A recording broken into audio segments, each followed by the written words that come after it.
Like an extra 60 per black mana. Yeah, but I don't think that's not very likely. They have to have the Entomb, and we're a Chalice of the Void deck.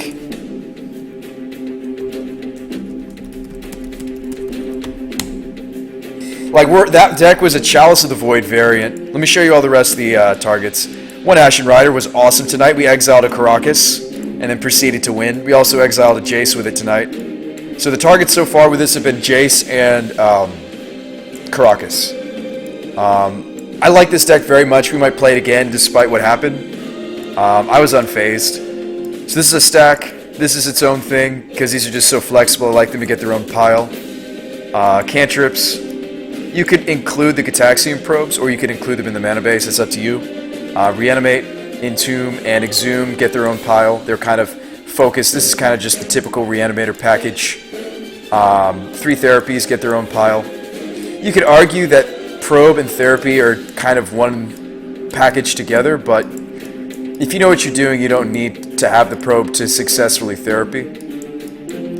I know I've been on that tirade for some time. It's true. Probe is kind of like training wheels. It's value. It's great. You don't always need it, and you need to practice your deck to the point where you don't need it. No show and tell on the board. Too expensive. If I had one, I'd run it. Firecracker. If I had it, I'd run it. It's too expensive. It's about $60, $70 now on Moto. It's ridiculous.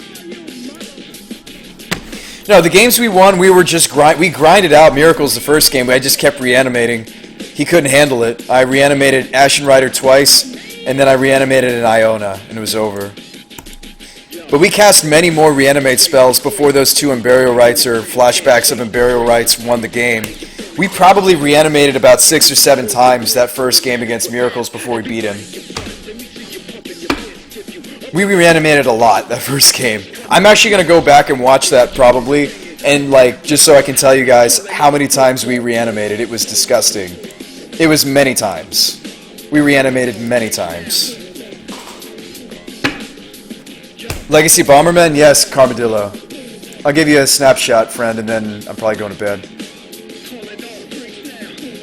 We're trying to build a lot of different variants of Lion's Eye. That was Burning Reanimator, then you got Iggy Pop was another deck we tried, and now we're trying to brew Bomberman. But we're not going to play it on Moto. Happy to brew decks. Sometimes the combo's just too degenerate. Too many activations to actually successfully play it on Magic Online. That's okay. It doesn't mean the deck isn't super spicy. It's down here. Oh, it's super spicy. What color did you name with Iona? White. I had to name White. He had a Swords to Plowshares in hand and Keeper's Twitch. And he never hit the Jace. That particular Miracles player. The other Miracles player we played against got very lucky and he hit the Jace. He just had the Jace. I didn't have Cabal Therapy to take Jace. It was our only shot to win, probably.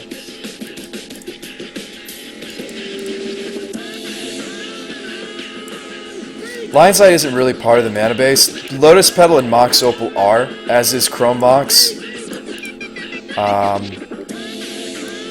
I wouldn't really count Lion's Eye Diamond as part of the mana base. Neither would I count the Lodestones as part of the mana base. They're part of the combo. They're going to get their own place. We're going to pile this in such a way. It's 1 or less. Auriac and Trinket Major 1 or less. It's an Intuition deck. It's a Flusterstorm Force deck. Deck's sweet. I'm excited about it. I think I was wrongly curving the deck before. I think I was putting the Lion's Eye in the curve. You're not really supposed to. It doesn't really work that way. Trinket, excuse me, all the 1s and the 2s are going to go here. This is going to go here. So we actually curve more like this. So actually, if you analyze the curve as such, Unburial Rites is usually going to be cast for its flashback. Some games it will be the full 5, I suppose. It depends on what else I put in the intuition pile if they just put it into our hand. If I go Unburial Rites Force Force or Unburial Rites Fluster Force or Fluster Fluster Unburial Rites, maybe they don't put the Unburial Rites. Excuse me, no, they're always going to give you rights. Excuse me, you get a pile of rights, whatever pieces you're missing from the combo, right? Like, let's say you have a Salvagers that got countered, it's in the graveyard, you would get this, right? Unless you... The intuitions are going to be really interesting for this deck. That's why I was excited to play it, because it had very complex intuition piles. And I was excited about that. So is everybody clear on how the deck works? And why we're including an Unburial Rites? You guys kind of get it now? It's okay if you don't. Tell me. I'm happy to run over it one more time. Some of you guys said you just got here. So it's just white-blue combo. Blue-white combo. There's a screenshot if you guys want to analyze it and build it in paper. I wouldn't recommend, or proxy it. You're finally clear.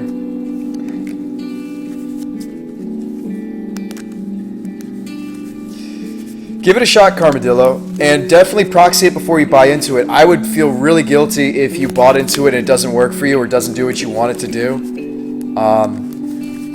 You guys know I love things like intuition. It's very fun. Trinket Mage. If you don't have misdirection, probably just run more Monastery Mentor. It's not very expensive in paper, though. This is just 1.0, guys, so obviously you'll want to tweak it.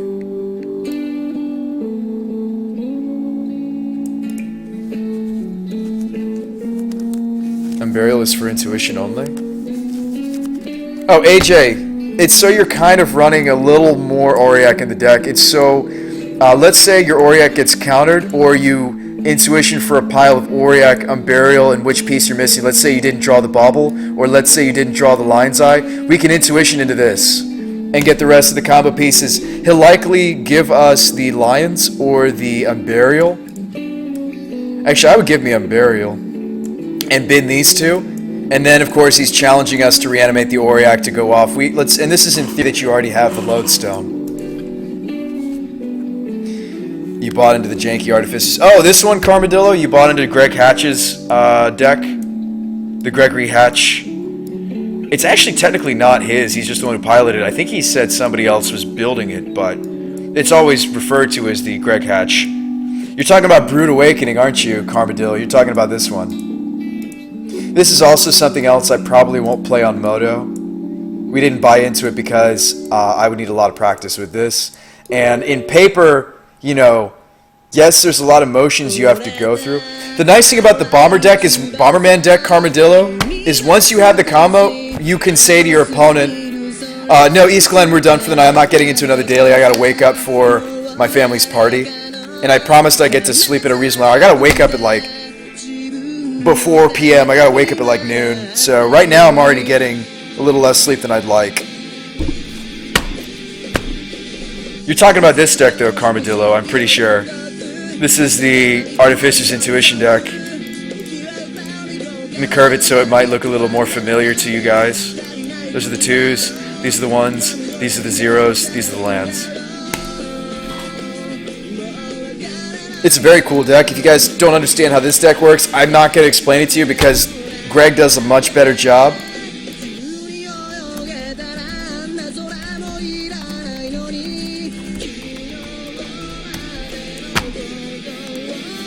You got the foils. Oh, you didn't end up playing it? That sucks, man.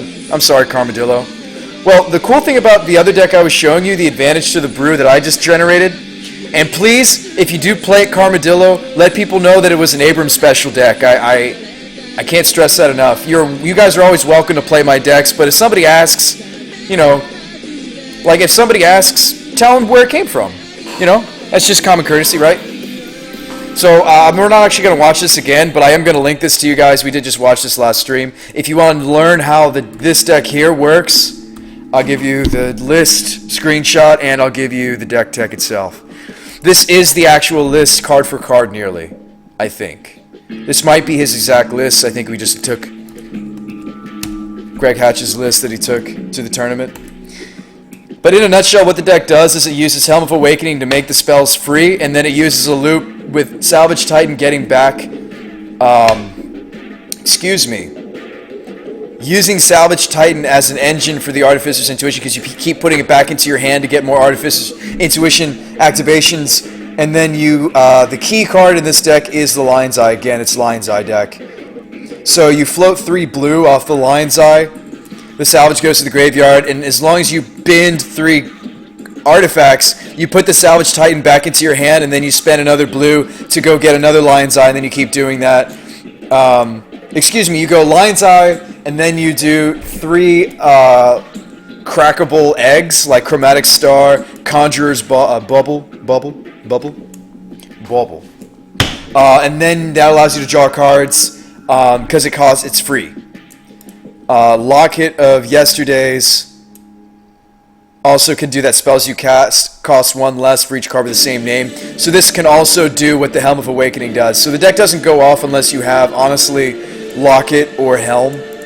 If I was to rebrew his build of this, I would add more Lockets, but maybe that's wrong.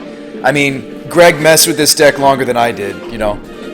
That's what I would do, because it looks like if you don't have Helm or Locket, it looks like it doesn't do anything. But he said he mulligans a lot with the Serum Powder, so I understand, you know. He's much more knowledgeable about the list than I am. Carmadillo, let me give you this one deck one more time. If you're interested in Artifact Infinite combos with Lion's Eye Diamond, this Bomberman deck is right up your alley, friend. And definitely test it and see if it's your feel. It sideboards into Mentor, which I think is a more sound sideboard plan than maybe what we were looking at in the Hatch deck. It looks like he's all in. Now let's talk about how does this deck sideboard, right? I claimed that we would get rid of the combo, right? Didn't I? I said, once you get that game 1 win, hopefully. What do I think of Mist Hollow Food Chain? I think that's a cool deck. I think Joe Lissette's messed around with it. I think it's a fine deck if you want to play it.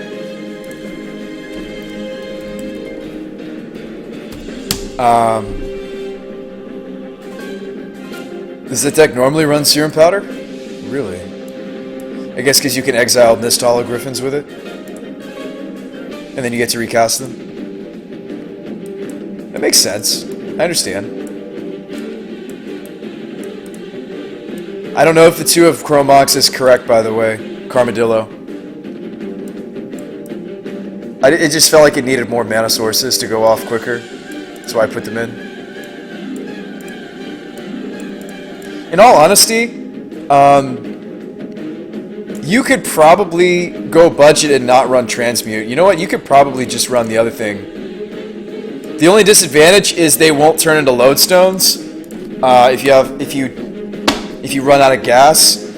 But you could honestly run this guy. You could run instead of Transmute Artifact, you could run Reshapes for budget purposes, because I'm sure that. Let me show you what a budget version would look like. A budget version would be, instead of Reshape, to be able to reshape into Lodestone, Golem, post board. You could just run Reshape. It will do exactly the same thing. It's technically worse.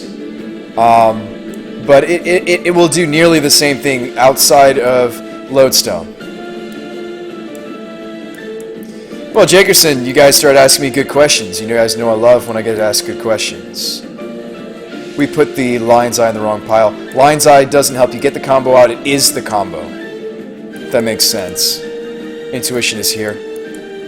So these are all our 1s and 2s and 0s. These are 3s. These are 4s. This is a 5. Now let's sideboard. So let me do a screenshot of this, and then we'll talk about how I would normally sideboard.